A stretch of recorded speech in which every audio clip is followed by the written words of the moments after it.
everybody, any rhythm, live on your laptop, live from your television. The good, the bad, the ugly. The good, the bad, the ugly.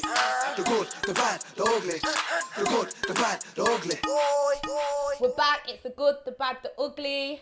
I am FIZZ official. I am Assassin. We've got our guests. Maxwell D in the building today. Shout out our sponsors. No, forget that. I don't like that intro. Yeah, we got big man, yeah, in another building. Yeah, you see it? Big up our big special guest. You see it? Maxwell D in the building. If you don't know, then get to know. Inside, well go Max. Well go I'm good, my brother. You good, yeah? Yeah, no, I'm good, man. How you guys? You right? Fine, thank you. Thanks for having me down and stuff, man. I appreciate that still, man. Thanks for coming. No, come on, man. How was your journey? It was smooth. Was it? Yeah, just cruised it, you know what I mean? Quite a lot of junctions though, I'm not gonna lie. There's a good like 27 of them. How long did it take you to get down it?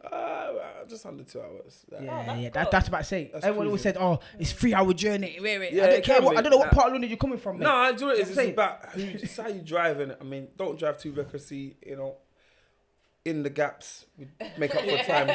You know what I mean? Be smart. 50s, you can slow down for 50s. You know, come on. I'm trying to get no tickets. You got it safe and sound. Yeah, always. Thanks for the food as well, man. Hospitality's been amazing. Come on. Big up Cornerstone Joker each and every time. Inside. So, yeah, and the studio's amazing as well. So this is the place to be. I like it. It is. It's a good setup, isn't it? Yes, definitely, man. 100%. No, it's nice. Really nice in here.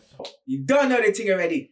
Make sure you stop what you're doing. You like, you comment, you share, and most importantly, can you please subscribe, yeah? And also click the notification bell so you know when the latest episode is.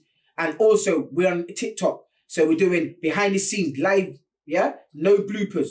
So if you want to see that, make sure you head to FIZZ official 015 TikTok, okay? Now we're going back to the show.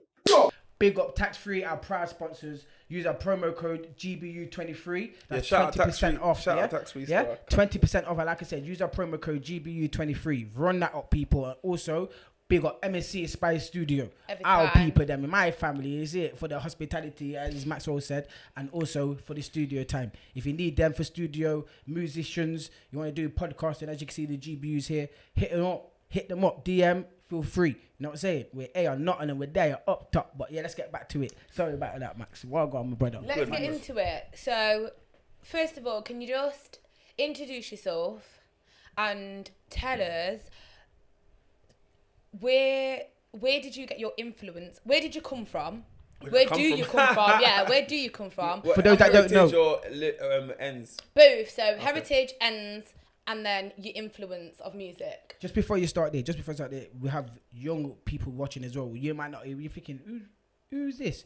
Yeah, this is Maxwell D in it. Yeah, if you don't know, looking what you don't know people, but reach out. Thank you very much. But let's get back to it. My parents are grandparents Jamaican, and I'm from South London and East London. I say South originally because I was born in South London. I was born in Dulwich Hospital, but we originated in Peckham, so I'm a known boy. Okay. But I'm also South. But I'm also East London because my nan moved from East London. My dad still lives in Peckham to this day. And my nan moved to East London, Leighton, when we was like about 8, 9.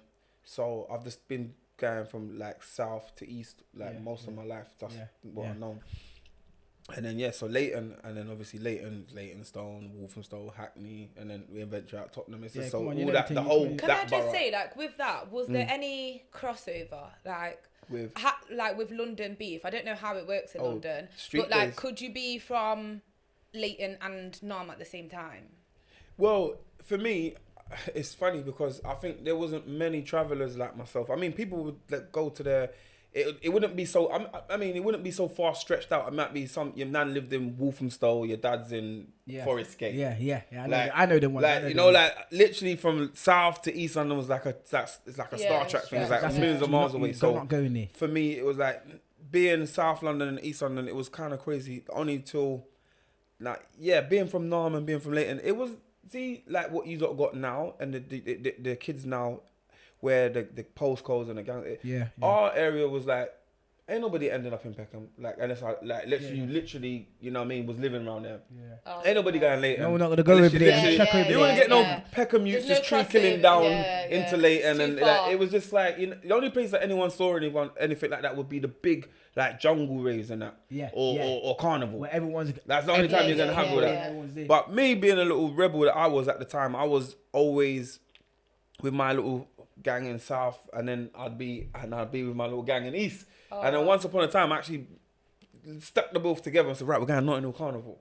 And I took all them. Like, I think your uncle will tell you a story still. That's what I took them to Carnival. Well, Spray was even talking about it on his podcast when. I see Spray talking about it. He was talking about with Crimer. He was talking about with Crimer from Peckham, and obviously like we're all family and that. So he was just saying, yeah, I remember when Max took. So I was living in Peckham with my dad's house at the time. And then I come to East London, and obviously they're my boys, like, you know what I mean, your uncle and that's our squad, innit? So I was like, yo guys, come, like, we're gonna meet up in Peckham High Street. So it's called Cracker Jack, was the Lincoln spot in Peckham. So we linked there. I think I heard of that. And I remember is that a shop? It was an old school shop there, Yeah, I can remember that. So we linked up at Cracker Jack, and I'm literally like, it was only about, we thought there was a lot of us. There was only like about 20 East, man. Like about good 20, man. You know, 20 people look kind of solid, innit? You get the bus. Going to South is a different when story. we got off the, but obviously they're my Donny. So for me it was like, oh man, them one going right there. But them lot were like, whoa. There was bag of us. Like it was like at least about 50. And then there's the youngers, like these little pipsqueaks. Yeah, like I'm saying. Yeah. So the younger, I'm like, who's this? Well, I haven't seen him before. That's the younger. I'm like, oh, okay. So that was like, all right, cool. So we went with tons of us. Like literally, not everyone could get on the bus. Like literally, I can remember them days, old school days when we used to do it ourselves. Yeah. As a whole gang, piling like up. 30, 40, and the bus like, yo, only some Yeah, it people was come mad, trying to man. lock the doors on certain people. You know what I'm saying? Yeah, that was them times. So not to answer your question, not really like being from Peckham and Leighton was ever an issue. It was, if anything, it was more of a plus because there would be sticky situations. Like it was a situation where literally I had a limousine for my birthday. And then How old was you? I think it was my 20th birthday. I had one from 18th. Yeah, and I had my little Patrick Cox shoes on, and I was dressed in my little D&G jeans or whatever, and I was there, and then I brought a couple of the man them with me. Well, I told them to meet me. I said, meet me in Peckham, and for this time for the limousine. Obviously, man them missed the limousine. So they were stranded in Peckham. Wow. Yeah, and so straight away it's like, what? Yo, you man from? You man ghetto boys? Straight away was like the ops to get me. Like, what you man from the ghetto? And they had a bit of a sticky one, but it wasn't nothing I could do. I wasn't even there. Yeah. I couldn't say, yo, it's Max. I'm Max's friend. You can't do They were nothing. like, When nah. you're not he's present, from- there's nothing you can do when you're not present, Bridget. You know. What I'm But yeah, saying? these were like young. I'm talking like 20+ years. Like, since older than some people. You know what I'm saying? We're talking like young. They, you know what I'm saying? I probably went with 4 of them times. You know what I'm saying? 4 of them times. Yeah. So where would you say that your influence from music came Yeah, from? so music would come from my dad. That would come mainly from my dad. My dad's is a quite a popular regular DJ. His name's Natty B. So he was being on the Choice FMs, the WNKs, the Kiss FM. So growing up with my dad, obviously living with my dad, going to stay with him 6 weeks holiday, I go and I'll be with my stepbrother and that in Peckham, and we'll be in the room and we play all this like the stage shows from Sting to Reggae Sunsplash to Reggae Fest. So I'll be watching the Admiral Baileys, the Lieutenant Stitchies and the Yellow Mans, all the early days of dancehall. Well, they went that, and then Pinches and all those kind of things, and just and then Shabba Ranks comes on the scene. And it's like, yo! It's a different vibe now. It's a different vibe, yeah. You know what I mean? Like, all of his songs, X-rated, so... you know what I mean? All those tunes used to get played in my house a lot. And obviously, my dad being a DJ, obviously the tunes and knowing the records and following him and playing out little house parties. So if he's doing a little kiddies party, he'd be like, yo, go and select the tune them. So I'll select the little tunes, look at the label, I'll be like, right, this is John, this is Steely and Clevey, this is Madhouse, putting them all together, and I'll be selecting the tunes. So I knew the artists off by heart. And that was like, it's the 6 weeks holiday, I used to go back and forth to Peckham. And then when my bad self, when I was 14, my mum couldn't say, go and live with your dad. That was it. Yeah. You know, like you just. I used to get. That's enough now. You little rebel. I used to get said to my dad on Yeah, exactly. Yeah. So like, go and live with that. So I went and go and live with my dad now in Peckham, and then that was it. It's just raggle. Did you get from bad to worse? Well, yeah, because my dad was obviously, you know what? Only now that I understand as being a performer, like what it's like when you're out 24/7, working, playing out shows, late night sleeping, getting up, whatever. Yeah. And then obviously him being who he was, you know, I get dragged into all sorts of stuff, as in like, I'd be living in the room and it's just full of records. Like, that's it. Just like the pair of decks and just records. There's no kitchen. It was like the kitchen was music. Whatever. It's there, but it's not there. The book weren't getting used. Speakers, everything. Yeah, exactly. So I was just in the room. It was like more like a bed sit, that kind of vibe, instead of like my dad's house. He was never there. Yeah. And then whenever he was there, it'll be like sleeping, and I'll go into the room like just bare money, like on change on the side, like bare. And I'll be like, yo, dad, I need some money for school. Just take the money on the side. Like, the other was there, the quick thing. I'm taking more than I need 30 quid, I'm going to school and buying people lunch. I'm like, yo, I'm rich at school. I'm like, yo, who wants lunch? Who wants lunch? You know what I mean? So I become popular because it was like, yo, man, he's he's paying this, man. He's all right. And that was my life at my dad's. But you have the times where, with North Peckham Estate, it'll be like, I didn't even leave the estate. It was just to be like, just literally playing out all night on the estate. You know what I mean? With all the man them and doing all sorts of madness. But yeah, South was a different era for me because when going to school and then the whole classroom was black. You know what I'm saying? Like East London was a lot of diversity, you know what I'm saying? But in going Tennyson's, it was just like, we're all just on the same thing. So you know what, I'm did you move schools? Yeah, because when I lived with my dad, I had to change schools. So I had to go to school in South London. So that's when it started really getting techie, as in like, I'm living the South London way, but East London was still the same. We still, you know, had our mandem and that. It's just, I think South and East for me, it's the same. But East London has a bit more of a bit more diversity, I'd say. Yeah, it definitely does. Like, definitely have a bit more diversity. Multicultural, innit? Yeah, I'd say, like, you know what I mean? But there's still serious people in both ends. It's just different. There's more diversity, I'd say. Yeah. Okay. So you grew up from your dad, really, being around music. Yeah, that's where my music influence comes from, mainly. So then, when did you start taking it serious? So yourself? You're right. You're asking the right questions. Yeah, definitely. It's like drum and bass jungle. Was it for me? It was like going. Questions, I'm fuming. I'm thinking, yo, she's going. Boom. Yeah, I like it. Right? This is what I say. Yeah. She's on point, man. So basically, for me, it was a young teenager rebel, and your uncle will know this. We used to just live for Garms and raving and girls. Those are the three things. Clothes, going out, styling and everybody, and gal. That was the only reason why we went out. So those days, it was just, for me, I'd be like, it was going to the raves, and I'd be in the jungle raves, and I'd be listening to people like Steve Hyper D, and this is even before Skibber come on the scene, and I'd just be watching like that, and I'd be like, raw, I want to do this. Like, I could see it being... Like, you got a vibe off it. Yeah, I could see it I could see it like being replicated again into a thing where I'm watching the stage shows like the Lieutenant Stitchies and all of that, and as a growing up as a young kid, and then going into a drum and bass rave or jungle rave at the time, and seeing not Skibbity afterwards, but like, you know, Navigator, Steve Hyper D, and then those was the real influences for me to be like, yeah, I can put this Jamaican dancehall, you know, Ninja Man, whatever that styley, like on this fast music. Old school. Yeah. So all we cared about was going out, dressing in our off-key clothes and doing our madness, a whole lot of... Well, off-key though, it was fashion back then. You know what I'm saying? Well, that was fashion. Though. I was one of those guys that had to have... you know, looking back, I looked at a picture the other day, I put it on my WhatsApp, and I was like, raw, man looked mad. Man had some mad, like... Patterns, yeah. I knew you was gonna say that. Your uncle will tell you. I can remember the old school. Sorry to cut you. I can remember the old school Machino. I can remember as a youth. My mum got me the old school Machino outfit, the shirt and the trousers. Yeah, but it was like a newspaper thing. Yo, I remember that. White thing.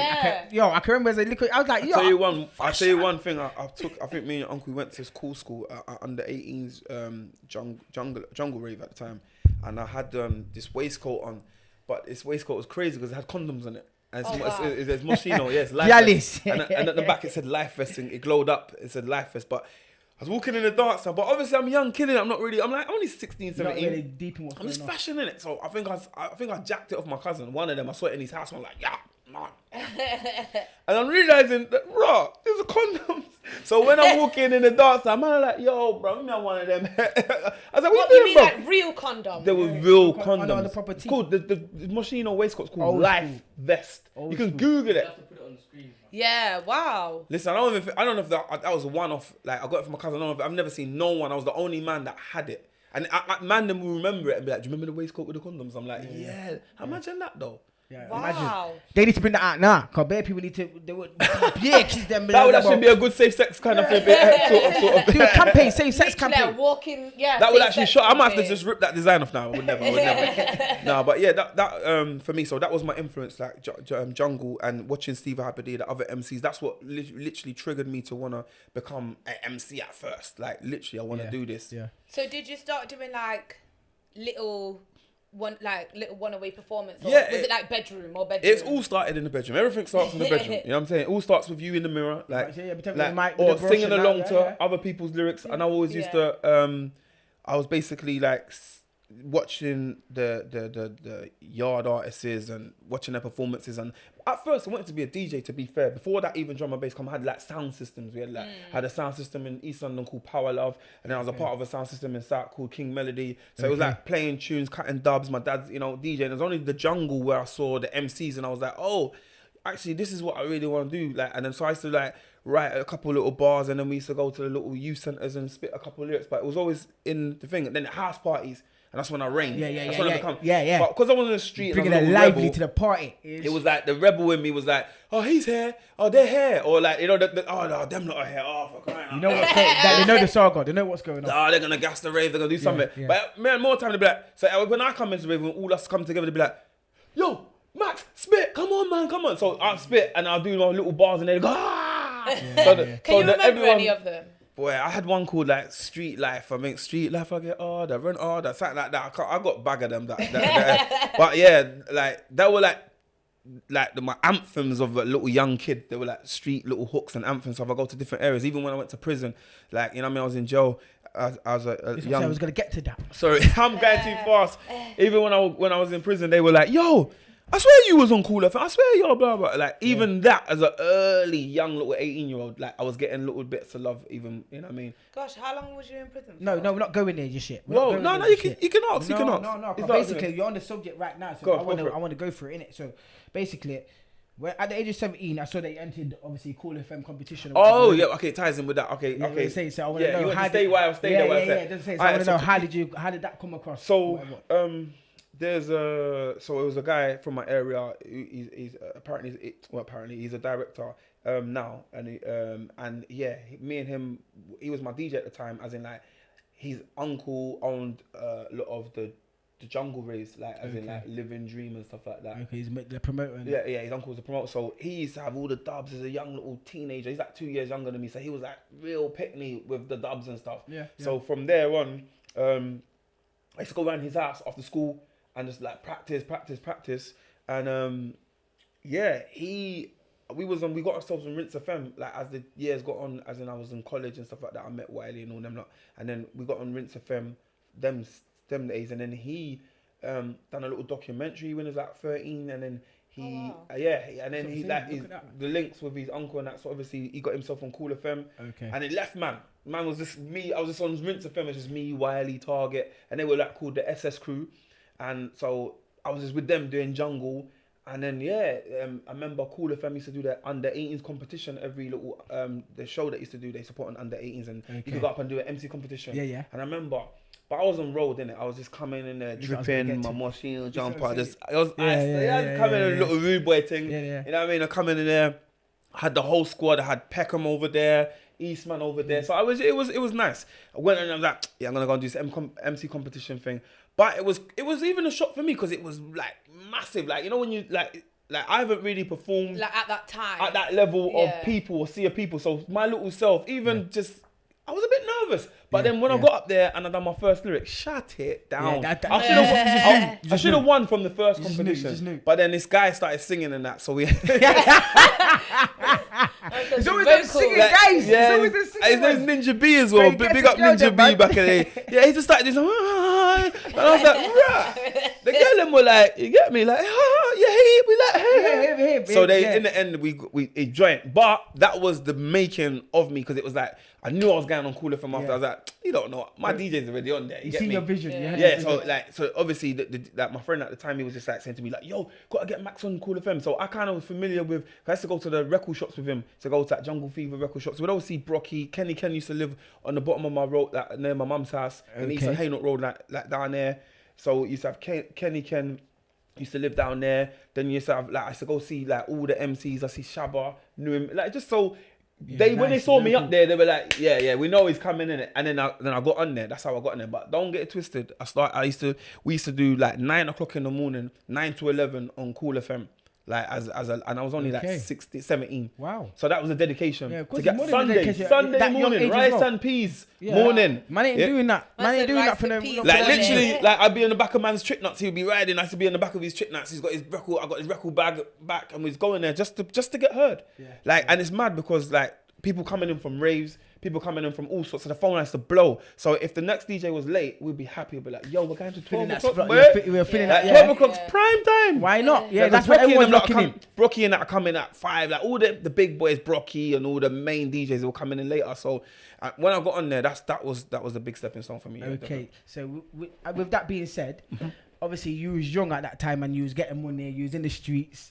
With that being said, how did you? Obviously, well, you answered it earlier. Did you ever get in trouble with the law? Yeah, of course. Yeah, I went jail for armed robbery. Yeah, it's alright. Yeah, it's crazy because like my life is turned around like immensely. So when I say it stuff now, I can talk about it freely because I feel like wow, good. It's like a lifetime. Nice. It's a lifetime ago. Yeah. So and being on Crime Watch and all that as well wasn't helpful either. Crime Watch, you know. What, your bare face? What was it? We talk about Crime Watch already. Can you just tell us that you don't have to give like the. I'm not gonna go into detail. Yeah, because it's not. It's like, do you know what it is? It's not that I want anyone to be, because kids like. A lot of times when you're talking about this stuff, sometimes kids are like, yeah, man, real rough road. Hell no, that's not my message. My message is more. You've got more of a message soon. You will see the message. My message is like, I'm going to tell you about my experiences, hopefully, so you don't have to, you know what I mean? You can avoid that. Or if you have tripped up, there's no excuse to not, get yourself together and get out of it. From going down. So that's the reason why I will say it. Like, but yeah, armed robbery. As a little 17-year-old, no, I went to jail as 18. So yeah, I was from 16 to 18. I was a rebel, and then I went to jail for armed robbery. Then I was on Crime Watch and the rest of it. I done my time. Yeah. That's what I said. How long did you go to jail for? So if you don't mind me asking. Yeah, no, they gave man a free, and I done a bit more. It's like extra 3 days. years. Yeah. And you done a bit more. No, say that's under. I done under. So you do like half the sentence. So yeah. For armed robbery. Yeah, but obviously I wasn't the guy with the whack. You don't need to go deep. You're just saying. You don't need to go deep into things. So obviously I was doing a lot of moves, but at that particular one I didn't have the thing. So when I got birded for it, I wasn't birded as the guy with the strap, and birded me a year later as well. After the crime, so you're just like, what? So you did it, then you was on Crime Watch, then you got latched. Or? So I done it. I done that one. Was on Crime Watch for another one, and then like. Oh, for a different thing. You was on Crime Watch. Well, was booming. And then they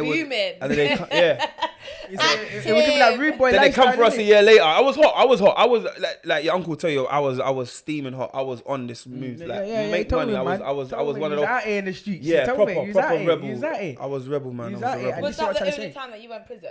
Yeah. I was enough. I don't want to be with no guys. How be locked up with bare man? Hell no. I love women too much. I was like, hell no. I was like, I ain't gonna lock me up again. Hell no. What did I say? I like girl too much for being in this jail. I was be inside. I couldn't do all that. The magazines and I was like, hell no. Bare brothers and naked man in the shower. I allow it, bro. Leave me, and there's pulls up, and that's the real life, though. Yeah, but it is. I mean, when you're thinking you're bad, this is what I'm saying. When we think we're bad on the road, yeah, and we're going on with our antics, we need to realize, yo, where's the path that where we can end up? We can end up in jail. What, just to say that I was real? Hell no. Like that worked. You know what I mean? So for me, and jail for me wasn't even a hard task at all. It wasn't like oh my God, I had a hard time. To be honest, it was more like a reunion for me with loads of different mandem, because it's like South man, East man, Peckham. So I was just like situated, and then you could get comfortable. You know what I'm saying? Like if you're, I think that's why a lot of people go back. A lot of man, get in a because cycle. It's like it's a minor. They're there. They look mandem, whatever, and a lot of people feel like there's not much going for them on the outside. They feel like so sometimes inside can be a bit more of a community. 100%. It could be a bit more of an excuse to be like, I ain't even gonna try it life because guess what? I'm in jail, innit? I can't. Can Institutionalized, innit? Like, it's like I was gonna just park it off here and be like, institutionalized, man. Yeah. So with that being said, like, how did you? Because before you went to jail, you was in the music anyway. Well, it was just a beginning like stages. It was like, I mean, I got nicked on December the 4th. Like, you remember the date? Wednesday, December the 4th. Wednesday as well, you know. I can give my prison number if you really want it. You know? That BC 7552. That would never leave me. Boy. Yeah, forever. Feltham. Yeah, that was me. Like, you know what I mean? But so what I was gonna say to you is like, because I lost my train of thought there. What did you say? You remember the date or did you when you went to jail? Yeah, I remember. Yeah, so I had a show that weekend. My biggest first show, Cool FM. The first time I'm gonna devil's a perform liar. at the rave, their Cool FM party, and it was my time to shine. And my name was even on the little thing, the laser thing, and all that. And I was locked up and felt. Oh, you're joking! I was locked up. I was in police station. In the rave, they see the name Maxwell D. That was my first. I was only 18. You know what I'm saying? That was my time to shine. So I missed. That's why when I came out, I was just on smoke because I knew that I was writing so much. It's a lot. That's what I was gonna ask you. So how quickly did it take you from coming out to get back into? Nah, not that long. Well, sorry, it did take long, but I was just when I came out, I went to make money, so I started shotting. Like I just fell into the. So prison is not rehabilitation. I gotta explain to people. It's not a rehabilitation market unless you want to rehabilitate yourself. It's got zeros. There's nothing in there that is like much. The little victim awareness courses, anger management. Tell them again, Max. But to be fair, technology's changed. I don't know what it's like these days. I know they never had no televisions when I was in jail. So I know you got watching Corey and EastEnders and all that. I would have stayed in there longer. What, Corey and EastEnders? I would have put my feet up. Give me a biscuit. That's what you're doing. Give me a biscuit. But honestly. That's how it was. We didn't even have plug sockets. It was just like batteries, LXRs, yeah? Wow. Real ride in it, yeah? Wow. My canteen list was, yeah? You know what I'm saying? Wow. So that's how you ride a bird. Yeah, that's jail. You know what I mean? That's porridge. That's porridge. But that was the norm because the block was just, you know what I mean? Zero, you know what I mean? You had nothing. But, so yeah, for me, prison life, doing a thing, I missed my opportunity at that specific time, but that was the beginning of my journey, I would say. So when I come out, I had a lot of lost time to make up for. So when you came out, did you start off with radio? No, when I came out, I just started selling drugs. That was it. I was just on a whole new hustle. To get into the music. To get into the music. Now, this is how we got into it. It's funny because when I come out, you know, everyone knows me from Jungle, like that little bits I was doing on Cool FM, and you know, made my little tiny name for myself as a little youngster. So we're coming out a couple of days, like, my man's back out. You know, I've got the street. You got your name ringing back here. He's back out and he's a barra. So obviously Wiley and that have contacted me. Well, I'm like direct, like Target come and visit me like in prison and stuff like that. So I was in contact with them. So when I come out, mama like, bro, we're playing garage, you know, on Rinse. I'm like, garage? Like, what's that? Like, that man, so I was like, sugar daddy, yo, and all the dun. So that man put you like, through the garage. I was like, all these people dressing all this different way, like, everyone was dressed different. But no one was like, that whole pattern thing that's like, nah, bruv, you're too bright, bruv, you stand that. It's not that kind of party no more. Yeah. So I'm like, all right, then. Gone to a couple raves, seen this little garage thing. Oh, that's where the gal are at. Oh, the girls are here. Okay, cool. So you man are not going to them raves no more. It's like, no. So I'll go Club Coliseum. And then I started getting to the garage, and then Wiley and that just messaged me one time, and he was like, "Yo, man, do you wanna come up radio? Like, come and do this garage thing." And I was like, you know what I mean? And I went up there, I must have done a little set. I was so fast. I was like, I was just still thinking it was like jungle tempo, so I was a bit faster than. So it took me a minute to kind of adjust around it, and then that was how I started the journey back into the thing. Yeah. So tell us about Channel U, because Channel U, wow, that's fast forwarding. Okay. Yeah, Channel U used to be popping. Yeah, definitely. So how did it get from radios to videos? Yeah. Well, I mean, as a young artist, as in growing up in the scene, we didn't really know much. We didn't really know about the business side of it. I mean, we just MCs, innit? Like MCs on the radio, and then all of a sudden, we had a couple of songs, but I had a song that started getting popular, and then before you know it, 1 minute I'm selling drugs, and and then the next minute I'm going to Iron Upper. This is what I was gonna say. You know what I'm saying? So it's like it was just literally like, oh, I don't want to do that no more. Like not like that, but I literally was like, right, I'm giving this all up for my dream. I didn't know what was gonna happen, but when I gave it, I took the risk, and then I gave it up, and then the following year, I mean, like my song's blowing up. I mean, Iron Apple. So, like I said, because she skipped a bit, before you actually got to like Iron Apple, we'd like to know what Yeah, that was the whole like radio with Wiley and that I was building up. It was called Ladies Hit Squad, our group at the time. I can remember that. Yeah, it was called Ladies Hit Squad. Me, Wiley, and Target. So 2 DJs and an MC. Old school. And then it was like Wiley was because he's he's a producer and he was making beats. He made the No We instrumental, and then that prompt Major Ace from Pay As You Go, because there was already Pay As You Go on the same station. I wasn't in Pay As You Go at the time. There was just it was God's Gift, Major Ace. Slimzy was the DJ that everyone knows. Yeah, Major Ace, you know. R.I.P. Major Ace, and then that was it. It was just them lot and Plague, and that was their thing. They, you know what I mean, they even had their little isms with Heartless them times. So how did you get into that? Wiley made the tune No We, and then he stuck Gift on the chorus, Ace on the first verse, me on the second verse, him on the second verse, me on the third verse, and then God's Gift on the. So it's like Ladies Hit Squad and Pay As You Go come together. Like this is one of our Gary songs called. That's the one I want. That was our first song. Yo, she don't know, man. We're going back like good 20 plus years now. But about 20 plus years exact, to be fair, or even longer than that.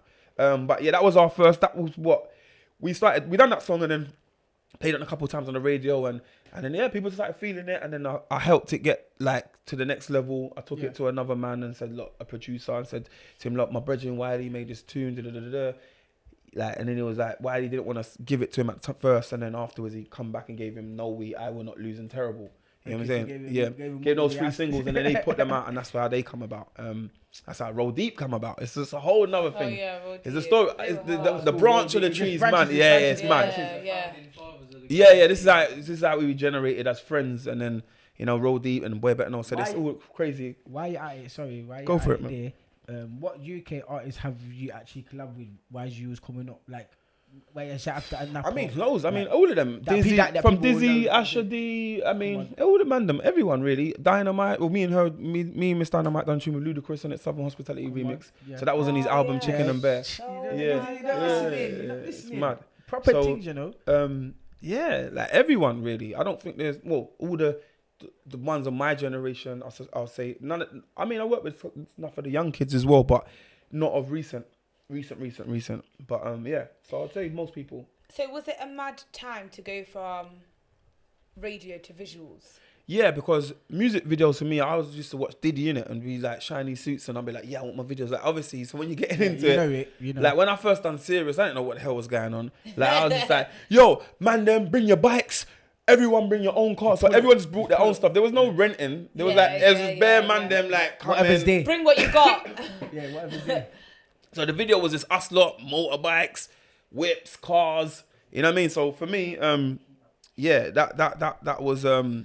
I was gonna ask as well. Like with that being said, obviously, one of the mad times. No renting and stuff like that. So how much would it cost to make a music video at that time? Like roughly? I wouldn't even know. That would have been with the label. I was sorry. I leaned over there. I wouldn't even know at that time. I know what things cost now. You know what I mean? But at that specific time, we was more.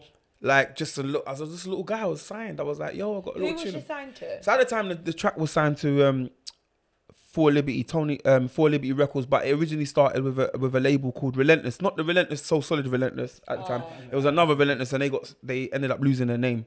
Oh, okay. Yeah, and I ended up keeping my masters. Yeah. Oh, that's good. So I mean, win for you. Would you say, like, with being signed now, and back then, would you say like? It was better to be signed back then than it is now. Like there's more politics. Yeah, they gave a lot more money. They were throwing money out there, bro. The money out there for me. Not say just money. I wouldn't say that. I'd say that it was a bit more. They done a lot more for you.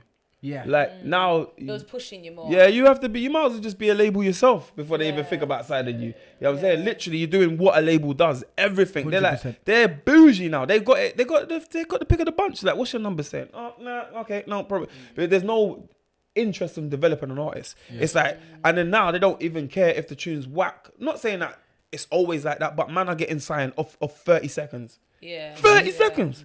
Like man are getting 100 and odd bags of that's a house money of 30 seconds. If it's popping a certain way and the TikTok's going off and it's like, it's all about the saves, isn't it? A lot of people don't understand that. It's about how many times people saves your, anyway, that's a whole lot. I'm giving you marketing strategy now. Let me start.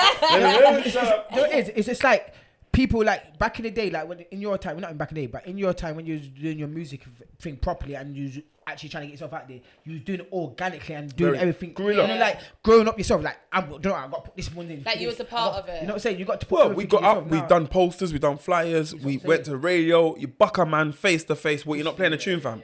Like it's not like email like, bruv, you're not playing my tune. Rolling up. Like man, just ignore the email. Like I'm not even gonna respond to it. Like yo, bro, go to the record shop. Bruv, I sent you the tune last week. Like, or I got the tune for you, bro. Or we go music house. Everyone's cutting dubs. Yeah. Mine's like go hang. That's what we call it, go hanging. Yeah. Like mine's like literally go to the music house and go hang. All the top boys are coming in there to cutting their songs, and you'd be like, people would be hanging around like, what, can I cut that? Certain man be like, nah man, it's exclusive, you can't cut that. Yeah. You know what I'm saying? Yeah. So that would be, technology's changed everything. So was it easy? Mad. Would you say, you know, because like visuals was a new thing, would you say it was easy to get? So visuals, when I started seeing visuals really come to play is when we started seeing, like, let's be honest, like when I saw the Soul Solid 21 seconds and that, that's when I was like, oh, okay. Yeah, you know, like, it was a proper... Back then, that visuals were mad. I'm like, how the hell, like, what the arse, what the blood, look at the, what the, no.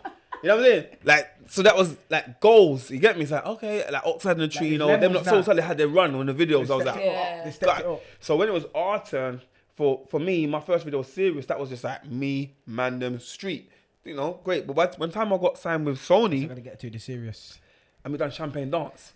I was like, listen, you man, I need a fur jacket in the video, yeah. I don't know, but I wear the same clothes that I wear on road. They ain't gonna put me in no Averex jacket. Like I wear that normal. They ain't gonna put me in no normal stuff.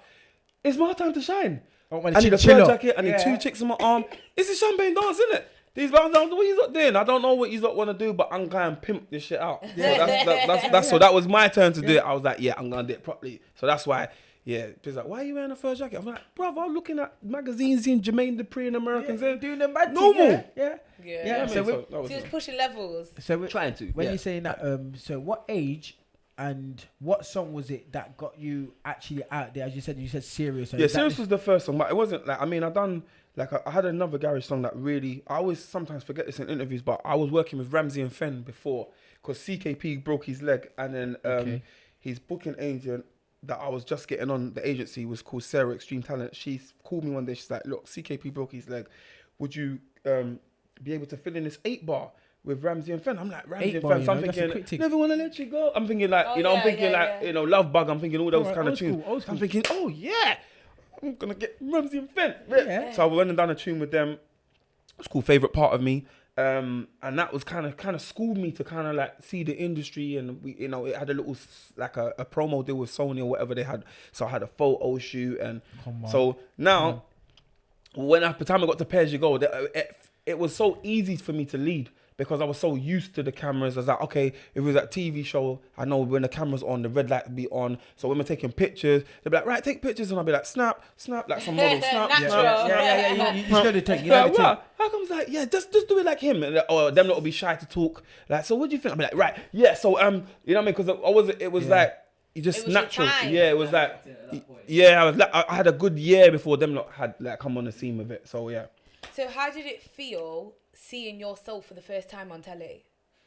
Yeah, that was a weird one, you know. That must have been mad. That was a pretty weird one. I mean, I'd have been like, what? Was it? Yeah, I think it was the days where we'd be like, right,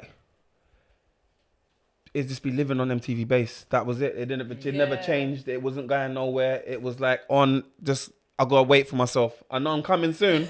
I'm coming. Like, you know, the garage, you get all little butterflies. I know there's a couple garage tunes. They might play a Soul Solid. They might play. I'm like, I know I'm gonna come to you, or you might know the rotation. You watch it for so long, you know the rotation. You got to sit there and just wait. I swear my mum comes after this. You know what I'm saying? Yeah, try and read it. And then it'll come on, and it'll be a surreal. I'm like, right, everyone's watching this at the same time as me. Like, yeah, that's sick. So like, but I think Champagne Dance, because when it got on box with Pay As You Go, you could actually send texts and that. So I'd be like, oh my gosh, I remember that. Yeah. Request a Rossing video, you know, request it.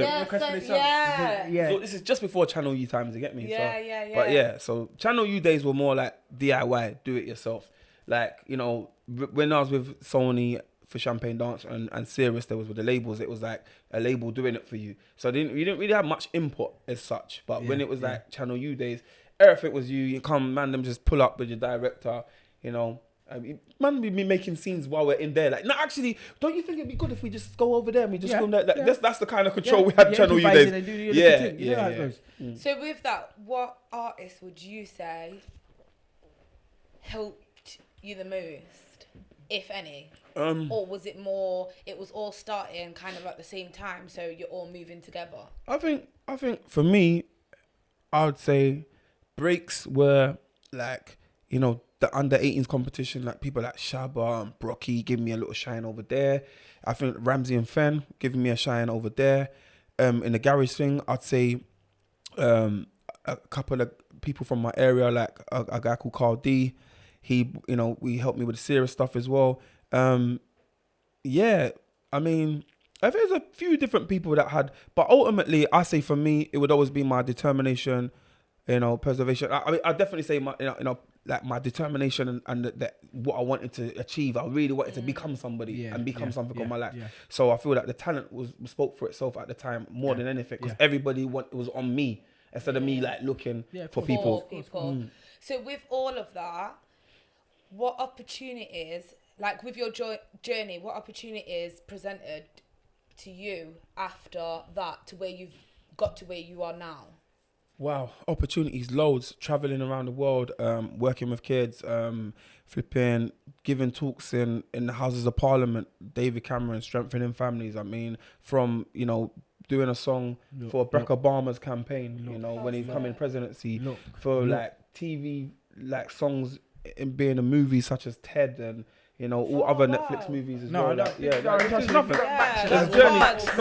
me. Trust me, there's levels to this thing, man. Big up yourself, man. That's like a fraction, to be fair. Like, you know, like Ludacris and like the UK stuff as well. You know, having like 4 hit records over here, and, you know, independently and not being signed, and just going through the years of generation and being able to still, this day, 23 years later, I perform, do what I'm doing, make new songs, and it's a blessing. Beautiful, because you've really. It's hard. It's mental health. I'm joking. It's true, I mean, like, it's mental health, guys. No, I'm joking. Bro. It's hard. No, it is. It's true. It's a gift and a curse. It's beautiful on one hand, and then you got to look at all the strain and the energy and the. You know what I mean? Put into it. I could have been like, could have come in there like skeleton, sucked out like a prawn. Like, I mean, but you got to live and you got to, you know, be grateful. Grateful is humble, and grateful is gratitude is what got me through. Yeah, gratitude is a must. Yeah. And is there any projects that you're working on now? Yeah, loads. I mean, we just dropped a single not long ago that is like literally put me back in pole position, as in like timeless, like to kind of like, you know what I mean. I'm gonna put that on a little 30 just to kind of like show, so you can see. Just to show the young kids like that we, you know, I'm still current, still there, relevant. It's still relevant. At the same time, I didn't want to kill nobody in the songs either, so I had to like talk from I had to come on a big people's perspective and just say like, told you, timeless. You know what I'm saying? So, for me, even more now as an adult, as a father, I'm more conscious now. Whereas young, I was reckless. I would say, shank, left, back, ankle, side thing. Everyone dead. The road man, the bus stop man, he's dead. He's dead. You're dead. The engineer's dead. Everybody dead. That was my energy as a young. But now I think about life more. Like I've gone through life more, so there's more things to life. So I that's how I attack my music now. I kind of put it as a mature. I mean, entertainment is entertainment. We've done what we've done from the roads. It is what it is. Yeah. You know, we're now movie stars, as they call it, like actors. You know what I'm saying? So we got to paint loads of pictures, but at the same time, I try to keep it as real to life as possible. And then subconsciously always thinking that my son's got to listen to this. Yeah. Do you know what I'm saying? And see it one way or another. And he's growing up, so I'm always conscious of what he's listening to. So when he's saying to me, Dad, I'm listening to Kendrick, I'm like, my son's, we raised him right. Come on, you know what I'm saying? When I'm saying that he's listening to certain other artists, and he's taking in a lot of old school stuff, I'm like, because you know because a lot of the stuff that the youth them are coming out, there's not nothing wrong with it, but it's a lot explicit, it's just crazy. It's just crazy. Like, you might as well say, I feel that I love this stuff. It's what they live in. I love the vibes. I love the energy.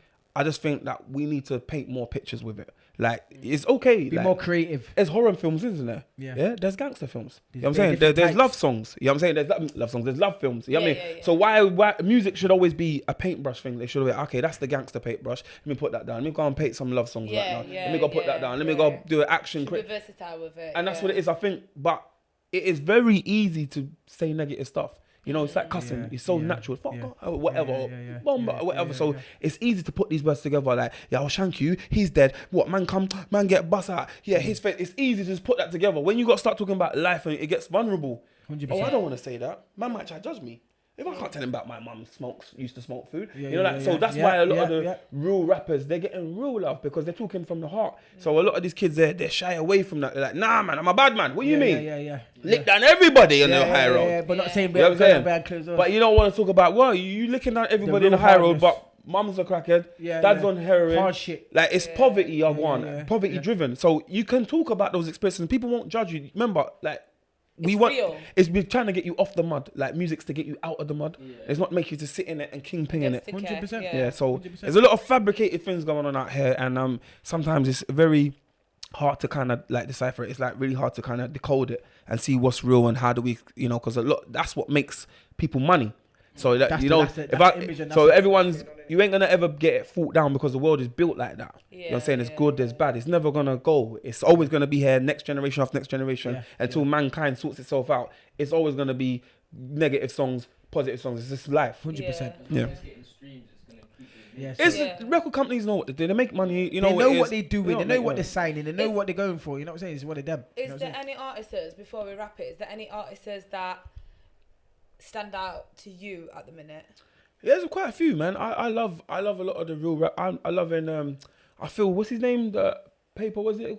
Paper. Yeah, I like some of his stuff. Big up Pot of Paper still. I'm liking, who was one of my favourites though? I was in jail with him as well. Imagine that. You know, it's funny because I done a workshop in the Mount at the time when he was there. Okay. Funny, but he didn't come to the course though. But he was there. He was there. So Wait, you said it before we wrap it up. You don't know nothing anyway because you ain't even asked what I wanted to ask. We're not wrapping up nothing yet. I still got two questions. You get me, bro? About we wrap it. I told you the good, the bad, and ugly in a real life. To answer your question, I was gonna say to you, I say him and obviously Wretch. I'm a big fan of Wretch 32. Yeah. I mean, you wordplay is mad. Yeah. I think, and I mean, who else? What about Avelino? Yeah. I was different with it as well. Yeah, I mean, I rate them. But you want to talk about favorites? Stand out. Who just stands out to you? Boy, I don't know, man. I mean, really stands out. Like stands out. Would have to be at this new generation. Yeah. Even I might feel a bit behind, but I'll say somebody like you got, I don't know, not many people agree with Chip. Gets. Yo, Chip is my guy. Gets is my guy. Because I think I'm gonna go around my generation. Is that Jen? This is your Max. I think my gen will take up. But there, no, but I know what I mean. No, you got me. You actually got me. But I'll say my gen. But you know what I mean. But the youths, them are going on. They're tough. Like I do respect and rate a lot of the stuff. I mean, I do like Central C. Let's be honest. The guy's good, man. You know what I mean? Like, people giving him a hard time. The guy could... No, they are giving him a hard time. I see they're giving him a hard time. I'm like, what?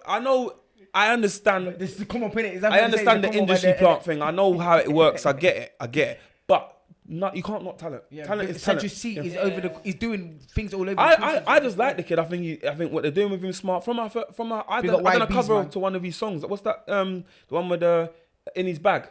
Yeah. I'm in my bag. I'm loading. Bad boy tune. Like, it's a big tune. Like, as a look at you, I was like, yeah, you're right. I'm not in my feelings. I'm in my bag. I'm loading. Like, I get it. I know what you're saying. I can relate to you. So that for me got my attention. I mean, out of that little circle, I don't really know. There's 1,000 of them. There's too many brothers out there. There's millions of them, and I think like, what are they doing? I get it. We was grime MCs trying to get off the block. I get it. So they just got to grow and learn and live life, and I suppose put that experience into the music. Yeah, I was about to say that they're on their own experience and their own journey within this time, 100%. which is completely different. I'm gonna take it back a little bit, yeah. Mm-hmm. I'm gonna take it back a little bit, so we'll backtrack a little step. I can remember back in the day, obviously, when I was on our Blackberries. Oh wow, I forgot about that. Yeah, I haven't forgot. I know my thing. You know what I'm saying? I was.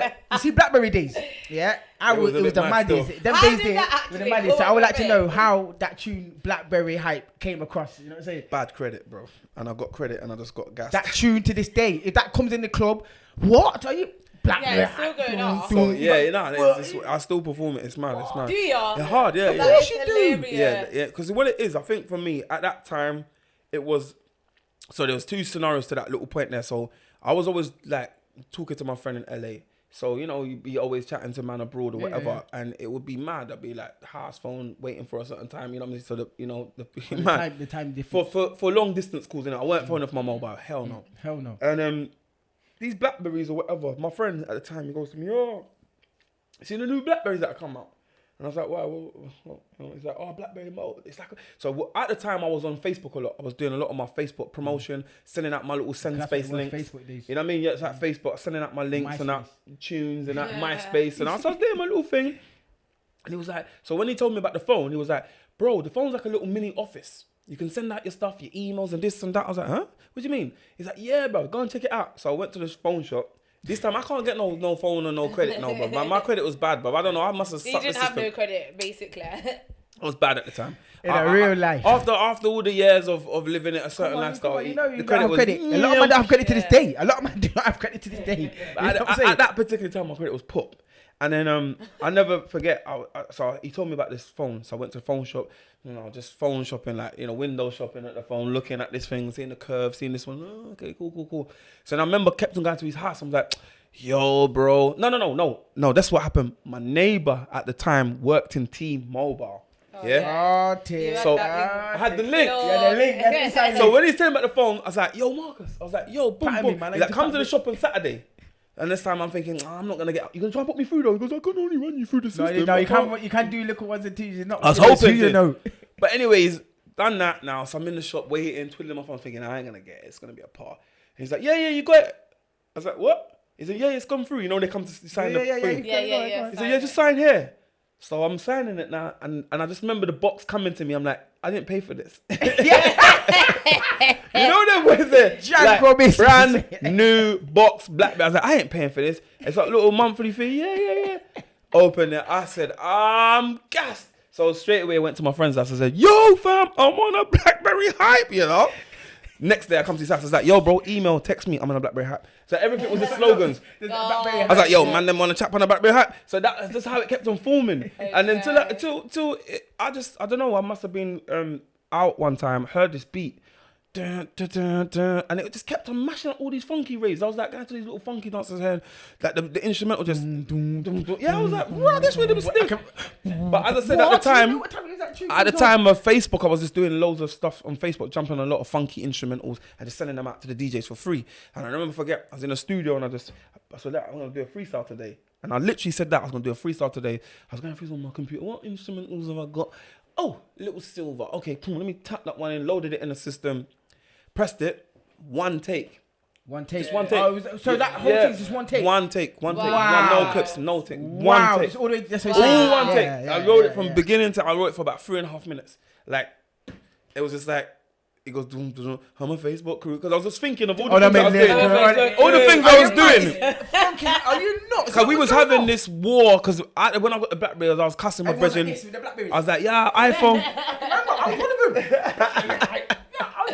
It was funny because I was telling my friends that we was having a cussing matches. I was like, your iPhone's dead, bruv. iPhone Air, what? iPhone this, iPhone what? So when I pressed thing, all that information was in my head. I was just like, yeah, Facebook crew, Bebop crew. Sorry, I was like, you get iPhone Air, G1, you get a G1 Air. Sorry, like so I was like literally to the drop. Just natural.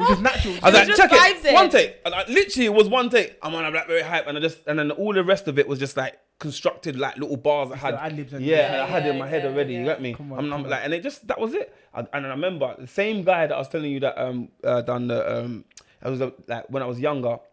Who said got me Cool FM, the Cool FM, the jungle. Yeah. So who's a director now. The same guy. I sent it to him that night. I said to him, bro, you know this little funky instrument was mashing up the shows and that. I said, bro, I just jumped on it, you know. And also I got my new Blackberry as well, you know. I said, no, like, I said, yeah. Just to let you know as well, I have got the Blackberry. Yeah, so I've got the Blackberry. I was in, bro, he goes, I'm playing that tonight. Do me a dub. I said, like, cool. I done him a dub. That was it. And that was it. I remember he said to me, he played in Newport. He said, bruv, you know everybody knows the rhythm, innit? Like, I said, what? What do you mean? He goes, nah, bruv. He said, everyone knows the instrument as it is. He goes, bruv, 3 reloads. I said, what? I said, how? They don't even know it. He goes, it's the Blackberry thing, innit? Yeah, and it's just so catchy. Like, the words are just so simple. And that song went and got people Blackberries. So you should have got signed by Blackberry. No. Blackberry should have given you but a that's how sponsor to us. it led me to make my energy drinks. That's how I got there. That's where I was coming to, because I didn't know about the energy drink till Uncle Matthew told me. Yeah, man. The Blackberry drink. Yeah. I said, no Blackberry drink. I don't know about this. I was on a 50 cent thing, bro. I was on some vitamin. I was on some vitamin water. You know what I mean? I didn't sell it to Coca-Cola for 50 mil though, but you know what I'm saying? Like, but I had the vision. I mean, it's funny because I was working with a guy from Leeds and he introduced me to a lot of the 50 stuff, like 50th Law we was reading at the time. And he said to me, like, he goes, you know about intellectual trademark property? I was like, what? He was like, do you know about market intellectual, like the property? I think, nah, what are you talking about? He goes, bruv, trademarks. And I'm like, okay, he goes, you can trademark anything. So I was like, what does that mean? Bruv, you can trademark anything. TVs, everything comes blank. Yeah. So I was like, break it down to me. So that's my, like, the hustler started here. So he's like, yo, anything, you buy this, you get the classes, I was like, okay. He goes, yeah, so we should do our own drink. And if you saw the first cans that we got, it was so funny. My big face on the can, like literally some paper drawing. So we just like got someone to design it and just wrapped it around some can. And he goes, look. And I was like, yeah, but this is this. I said, this is a bit cheapy though. Like, you know, like, I was like, it's a bit. You weren't too confident about that. Yeah, but it was just so much gas going on with the tune. When I just flung it out there on Facebook, they're like, right, there's like, they thought it was a joke. Like, this is funny little promo thing. Yeah, well. Wow. I was like, we really got down to business. We was like, right, your trade went up. It was like, right, you were like class, blah blah blah. I was like, okay, cool. We go together, and then we found a plant in Lithuania. You know what I mean? We found an energy drink plant in Lithuania, and we went over there. And then we really got busy. Then we got the cans, and then I think my first shipment was 2,500. I remember it coming to my house, literally. Yourself, the guy come off the lorry and they put the pallet right at my door. I had to literally do about 20 trips to the garden like that with the cans. But it was mad though. I don't know what I thought I was. I thought like I just bought a big box of, I thought I was like Scarface. This is a drink like it literally, yeah. So yeah. because on the one side of the can is a silver can we got, and then it's got the other side of it had like black of the berry, sweet of the juice, and a speech bubble mark. Believe in your own sauce, bro. So and then that was it. That was going to shows. I was giving out the drink. People were shocked. They're like, "Yo, the song, the tune, the drink, the." And then all connected. Yeah, and then I got the deal afterwards with the drinks, and I teamed up with a guy called Taboo, who we now call the drink Taboo Blackberry Hype, and that's when you will see me in the went to the warehouse. We sold about over 40,000 cans. Wow. Yeah, easily, way more than that, even more than that. Wow. Like it was a lot of things. When I went to the warehouse and I saw the whole shipment, because like I got in a big investment, and then that's when I was like, bruv, man's like not made it, but I thought I went from my idea in my head to my door. So it was like a big thing. So it was like, but we discontinued it. My partner went to Dubai. We done a good run and went to Dubai. I should have continued it. I feel like I was the first to do drinks, and I was in a role. But I feel like with me, I always want to do it properly. I always want to be able to do it properly, and also. Like he had a bit, like he invested in it heavily, like involved in it. So after that, I kind of felt like where I wanted to take it to the next level, I didn't have the resources at the time to do it. So I just kind of let it slide. Let it run its course. Yeah, I just let it run its course. Something that it was just that era. I should have just kept it because I started doing off the back of it like British boy hype clothing, and I was gonna go some other place with it as well. And I just kind of just left it be. Okay, so with you saying that you was overseas, and I obviously see that you went to America. Yeah, I lived in America for a little while. Yeah. So see that you was over in America. So I'd like to know how long was you over there for, and what was it that you was actually doing? So I was living out there for about 6 months. I have a son out there actually. You know, wow. You have a little boy. You got yourself, man. You got little Max. He's like 6 years. I say America for me. I was always back and forth. My friend Ruanga's best man at my wedding. He like lives in LA, and I've been with him since MySpace days. So I was always going back and forth to LA. Big up. Yeah, so a lot of my international projects come from him. Like he's like top producer. He's now managed by Sow & Co, who manages like The Weeknd, Doja Cat. So we got like stuff coming up. I don't even want to talk about it. Some other stuff outside. Don't be leaking it all. Yeah, no, I gotta say that there's so much stuff going on. So yeah, like so I'm always going back and forth to America. So I was always going LA, and then obviously, as I said, I got a son out there, so I ended up in Miami. So I was living out there for a while, for 6 months, and then I come back to England. Still, that didn't really work out how it was meant to, but you know, life as we move. You know what I mean? So swiftly moving on, we're gonna move into the positive because we're coming to the end of the Yeah, end. man. We're gonna move on to the positive. So I would like to ask you. So what do you think of the rave scene now? Or I can say Gary scene because obviously there's still the Gary scene out there. Put your phones away. Put your phones away, man. Keep it on the rave. Basically, yeah. What do you think to the grime scene? Well, the Gary scene now to what it was, or like say the rave scene, not even the Gary scene, the rave scene. I think we raved. I think we enjoyed ourselves. I think we definitely focused more on the dance moves, like more so on taking pictures and like snaps and selfies and stuff like that. I think for me, like, I could rave from like 9 till 4, 5, 6 in the morning. Try to do that now. I'm in there an hour and a half tops, and I'm bored.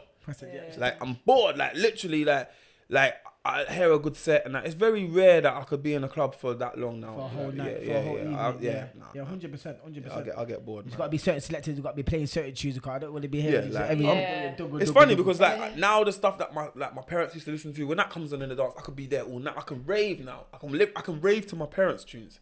Where before I'd be like, oh my god, give me some dance. Like now I want to hear some reggae and just chill. It's like it's safe. No, it's safe. It's like it's safe. Like you hear certain tunes, I feel safe. I feel like home. I feel relaxed. I feel like certain other tunes come out. You don't know what's gonna happen.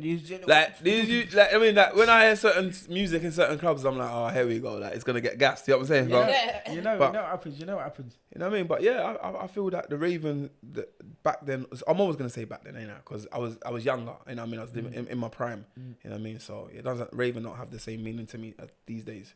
Okay. Yeah. So we're gonna move on to the big positive. You know what I'm saying? So you see the elevation. It was once a road man. So now, please talk to the people, let them know what is that you do now. I know you do teaching. Yeah, I'm a music teacher now. Can you imagine? Like I'm a music teacher, and I also mentor. Like in schools? Yeah, fully in schools. Like proper. Wow. That actually must be so joke. Like my teachers. I get it in all different types. He's got vibes. Vibes, and he's blessed. And you start freestyling in your class. Not even like when I'm in the studios, I record them, but they go and Google you, they go and search you, their parents talk about you, you know what I mean? Come in and like, sir, what's that, Giuseppe's, yeah? What you know about Giuseppe, sir? What do you know about this? Or whoever. He went proper style before them and their mothers. Isn't it funny? You know, especially when the ones goes like, right, sir, what, you got AP, yeah? What, AP? Like, they it's mad to them, or they go and they're like, right, serious, sir? Like, you're big, my mum knows you know, you're big.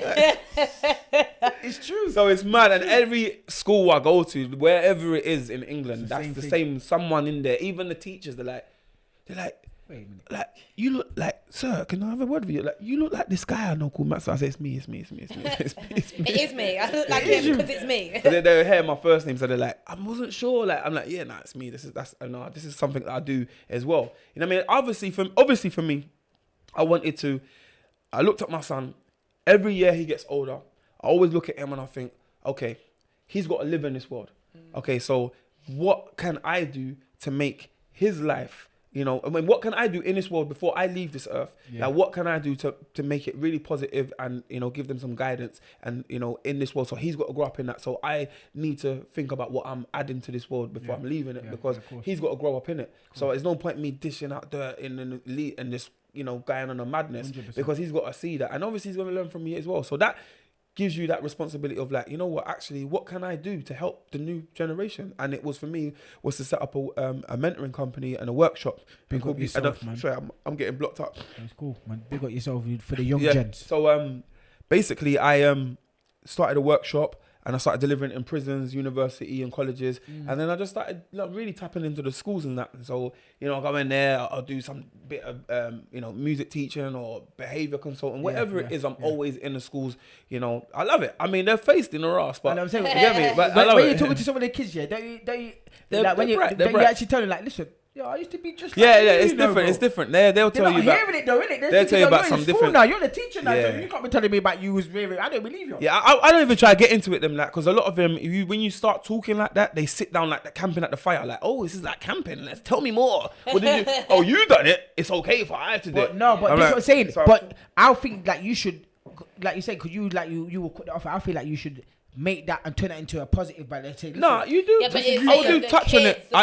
The way that they're soaking as much in. as only I do it at certain ages. In prison, it's a different story. I'm trying to show man the game. You know, in prison, the man are locked up. I'm trying to give them game for when they come out. Like, yo, trademark the businesses. This is what you make if the tune gets played on the radio. This is how you set up X, Y, Z. You know, this is how you sort yourself out when you present yourself in meetings. You know, this is how you got to represent yourself as a man out here. This is what's out there. Production. This. It's up to you. You can be his manager. You don't have to be music. You know, so I'm giving them that score. In the universities, I'm giving you a bit more my journey about what I've achieved and what I come to and what if they're trying to get into the game from a uni perspective. You know what I'm saying? Social media or music, like what they're trying to dive into. And then the kids at school, you know, then I don't go too deep into it. I just kind of, you know, come from that. And I'm now this, and I want you to avoid X, Y, Z. But if I start talking about, man was on crime watch, they're like, raw, sir, you was on crime watch, tell me more. Like, I would never do that. It's more of a fun or entertainment. Yeah. You gotta be like a lot of mentors, like they feel that I want to go there. I want to talk about man's road, innit? Like man done this, man chopped this man, that man, right. And you know what? Yeah, don't do it though. Yeah, like, it don't work like that. They're like, you chop how many, man? Oh hell yeah, you're a bad man. Like they like want for validation, innit? Yeah, so there's a lot of smart kids out there that are not entertained and fooled by that, but we gotta kind of like work tap into the ones that are vulnerable, because you don't know what they're gonna do when they leave this place. Is there any guardians for them at home? What's their parents like? How their living conditions? You know, like you don't know what's mentally pumped into their heads every single day. So you have to really take time and like treat people with like gloves on your hand, like, you know, in school. So yeah, that's where I've managed to go from that little rebel to this guy as a you know what I mean. So yeah, it's nice. With that being said, yeah, man. What one thing would you say, positive note to give to the youth them to actually for the day of the, for basically what the world that we're in right now and the times that we're in, what positive outcome could you give to them? Positive mindset, seek knowledge. It's not always going to be out there. Find it in a book. You know, they will say if you don't want to hide it from someone, you've got to put it in a book. So do a lot of reading, do a lot of research. And I think for me, mental health should be a number one on the agenda. I feel that a lot of, you know, from the what they're smoking, from what they're polluting themselves with. So I say that we start with ourselves. You know what I mean? If we can focus on having a feeling better, you know, because obviously poverty is real, and it's just how do you overcome those things, give them a positive 100%. Mindset so they can attract positive things more into their lives. It matter if they're in the horriblest negative situation. I think that's number one. And then I'll say business, like business, like, because it's like you either can, it's two things in life. You can either get up and work for someone else, or someone else can come and work for you. And you know that the people that you've seen it for your grandparents and all that, we work, we retire, and we die.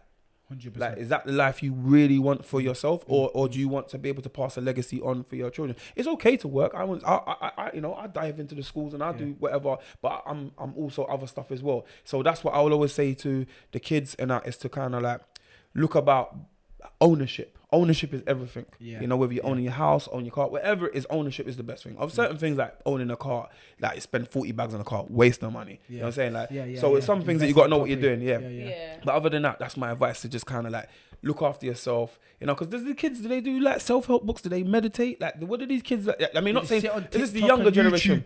Well, TikTok, YouTube, we all do. We all sit on that. We do. But how much consumption like you're consuming is the matter. Like what you're doing. Like, we're mature enough to know that this TikTok is funny, but I'm gonna get back and pay my bill. My light bill's got to go. Do you get me? I gotta get up tomorrow to do that. These kids will be like, just 6 a.m, like smoking weed. Like, that's not good. Yeah. But then I gotta realize I was once that kid. You know what I'm saying? You know what I'm saying? So we always got to take it into account. Technology is getting more advanced. They're thinking of 100 more ways to keep you locked into your phone, where you might go out, you know, and do certain other things. You know, as technology is getting deeper and deeper, it's like prison. How many ways can we keep you handcuffed to your phone? Yeah, definitely. Yeah, so it's so time consuming as well. It is. You don't actually realize how much. Like on my phone, I have to set screen time. Oh wow! I used to do that. Yeah, so it shows me like how long you've been in it. How long I've been on it? Yeah, some like at the end. I'm not gonna lie. When I first discovered screen time, I nearly fainted. Yeah, like I was like, wow. Yeah, like this many hours. It tells you. Just imagine. It tells you no lies. I'm like, you know, like you kind of put like looking at it, like, but then I got over it, and then I broke screen. Oh, I got over it. I was like, I'm not even looking at that thing no more. I'm just getting on with it. Like, it is what it is. You're not good, man. But I like honestly, yeah, you're right. like what you're saying, like setting, like being aware of what's going on with your phones and social media and stuff like that. It's important. All right, then you see it there. This is the GBU podcast. But on that note, Max, I just want one favor. Go on. You. Just one. I just want a little 1838 bar. Just a little 8 bar for the podcast. Oh my god. 8 bar. And Sharina, yeah, I told you. yeah. She knows what I'm gonna do. I'm gonna let Max do his thing. Yeah.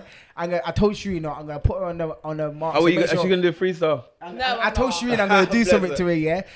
God bless her right now. But Max. Yeah. Go on, my boss. Go on, my boss. So I'm just gonna check out the new singles out now. It goes like something like this. It's like told you, timeless. Why you think people like this? My music is timeless. It's the return of your Heimless.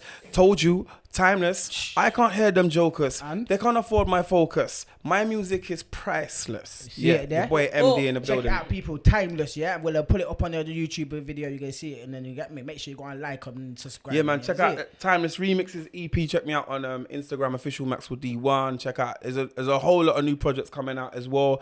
Look out for the British Jamaican Volume 2 EP as well, and there's some other international stuff that's happening as well. I mean, with me, I like to keep element of surprise. I don't always like, I got this all scheduled. Like, there's a lot of things happening, but I want to give people the element of surprise. So there's a lot of good stuff going on. I'm happy to even be here, to even talk, to even be able to do what I'm doing here. It's a privilege to come down to Nottingham. Thank you. I always support everybody. That's because you're here today, and then in the next year or 5 years, you could be this big, massive thing, and I can't even get my car in the building. You know what I'm saying? So that's how I like to plant seeds or be at the beginning of stuff. Good, man. You know what I mean? The door's always open over area. So you know, man, you can just roll up. Man. Manners and respect. But yo, assassin. Yeah, what are you doing? Yo, assassin. He's putting you on the spot. No, I'm putting on the. No, Max, I'm doing it in front of the big mic. Don't is. If you can do this here, you can do it anyway. Yeah, but I can't. My G, you got a little 4 bar. Give a little 4 bar. I know you got 8 bar, man. Go on, man. Just say with your chest, I got you, sis. I got you, sis. We're not doing that. Go on.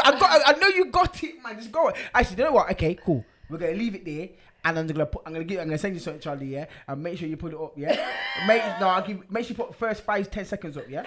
I'm gonna send you something. But yeah, we'll leave it there. I don't want to give it too shy, yeah? Good, bad, and ugly. Big up official Maxwell D inside. There you are, London to Nottingham. Boy! Hot topic, we're ready with it. Nottingham, we body any rhythm. Live on your laptop, live from your television. The good, the bad, the ugly. The good, the bad, the ugly. The good, the bad, the ugly. The good, the bad, the ugly.